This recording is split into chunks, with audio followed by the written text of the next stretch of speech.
Parody ഗാനത്തിലെ കേസിൽ പരാതിക്കാരൻ Prasad കുഴിക്കാലയുടെ മൊഴിയെടുത്തു. Thiruvananthapuram city cyber പോലീസാണ് മൊഴിയെടുത്തത്. കേസ് പിൻവലിക്കുന്നതിൽ പോലീസ് നിയമോപദേശം തേടി. നിയമോപദേശം ലഭിച്ച ശേഷമാകും തുടർ നടപടികൾ.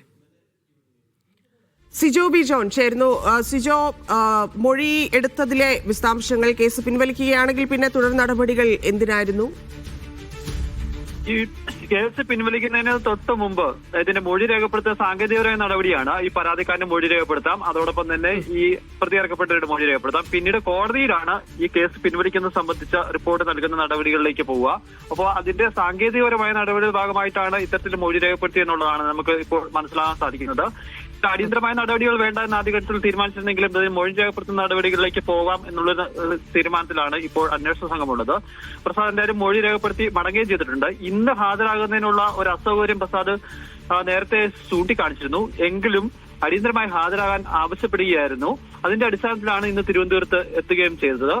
ഈ പാട്ട് സമൂഹ മാധ്യമങ്ങളിൽ നിന്ന് പിൻവലിക്കണമെന്നൊരു ആവശ്യം അദ്ദേഹത്തിനില്ല. അങ്ങനത്തെ ആവശ്യം അദ്ദേഹം മുന്നോട്ട് വയ്ക്കുകയും ചെയ്തിട്ടില്ല. അതിന് പകരം ഈ അയ്യപ്പൻ, ശാസ്താവ് എന്നീ രണ്ട് പേരുകൾ ഈ പാട്ടിൽ പറയുന്നുണ്ട്.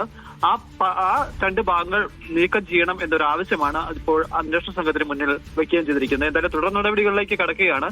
ഇതിൽ വിമർശനങ്ങൾ ശക്തമായ സാഹചര്യത്തിൽ ഈ കേസിൽ നിന്ന് പിന്നോട്ട് പോകാൻ വേണ്ടി സർക്കാർ നിർദ്ദേശം നൽകിയിട്ടുണ്ട് പോലീസിന്. അത് മാത്രമല്ല, ഈ പാട്ടുമായി ബന്ധപ്പെട്ട് ഏതെങ്കിലും തരത്തിൽ ഏതെങ്കിലും പുതിയ പരാതികൾ വരികയാണെങ്കിൽ അതിൽ കേസ് രജിസ്റ്റർ ചെയ്യേണ്ട എന്ന തീരുമാനത്തിലേക്കും അന്വേഷണ സംഘം എത്തുകയും ചെയ്തിട്ടുണ്ട്.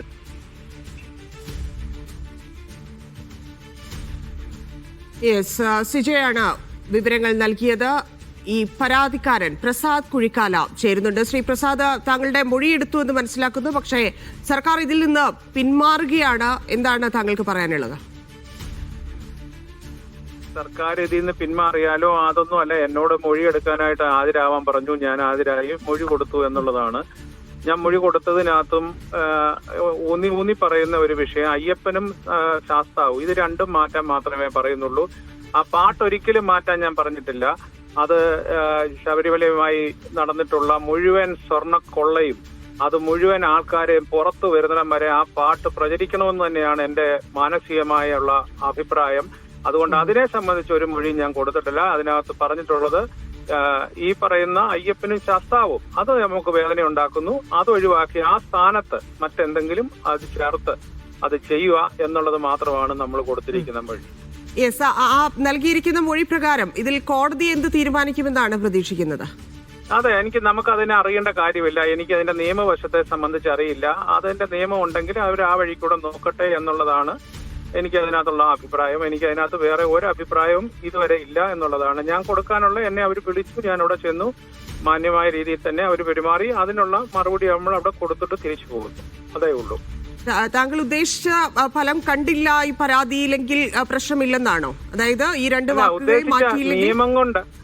നിയമം കൊണ്ട് ഉദ്ദേശിച്ച ഫലം കിട്ടട്ടെ, അതല്ലെന്നുണ്ടെങ്കിൽ അതിന്റെ വഴിക്ക് അത് പോകട്ടെ എന്നുള്ളത് തന്നെയാണ് നമ്മുടെ തീരുമാനം. അതായത് താങ്കളും ആ രീതിയിലേക്ക് ചിന്തിച്ചു, അതായത് എന്ത് സംഭവിച്ചാലും സംഭവിക്കട്ടെ എന്നതിലേക്ക് താങ്കളും എത്തി. അതെ, അത്ര തന്നെ. അതിന്റെ നിയമം ഉണ്ടെങ്കിൽ അതിന്റെ വഴിക്ക് പോകട്ടെ. അത് ഇനി അവരാണല്ലോ തീരുമാനിക്കണ്ടേ. അവർ FIR ഇട്ടിട്ടുണ്ടെന്ന് പറയുന്നു, ഇനി അവർ തീരുമാനിക്കട്ടെ. ഞാൻ എന്റെ വേദന മാത്രമാണ് പറഞ്ഞിട്ടുള്ളത്. അതിനകത്ത് ഞാൻ പറഞ്ഞ രണ്ട് വേർഡുകളും ആ വേർഡുകൾ മാറ്റണമെന്ന് മാത്രമേ ഞാൻ ആവശ്യപ്പെട്ടുള്ളൂ. ഇതിലിപ്പോ CPM പരാതി കൊടുക്കാനുള്ള ആലോചനയൊക്കെ ഉണ്ടായിരുന്നു. അപ്പം ആ രീതിയിൽ ആരെങ്കിലും സംസാരിച്ചിരുന്നോ താങ്കളോട്? എന്നെ ഇതുവരെ ഒരു രാഷ്ട്രീയ നേതാക്കളും മറ്റുള്ള ആളുകളോ എന്റെ കുറെ സഹപ്രവർത്തകരല്ലാത്ത ഒരാളിന്റെയും കോൾ ഞാൻ എടുത്തിട്ടില്ല. എന്നോട് ആരും അത് കാര്യത്തെ സംബന്ധിച്ച് സംസാരിച്ചിട്ടുമില്ല. ഇതുവരെ അന്നും സംസാരിച്ചിട്ടില്ല, ഇന്നും സംസാരിച്ചിട്ടില്ല, നാളെയും സംസാരിക്കാൻ ഞാൻ ആഗ്രഹിക്കുന്നില്ല. അവരുമായിട്ട് അങ്ങനെ മിങ്കിൾ ചെയ്ത് പോകാൻ ഒരു കാര്യത്തെ സംബന്ധിച്ച് എന്റെ ജീവിതത്തിൽ ആ തീരുമാനമൊട്ടുണ്ടാവത്തില്ല.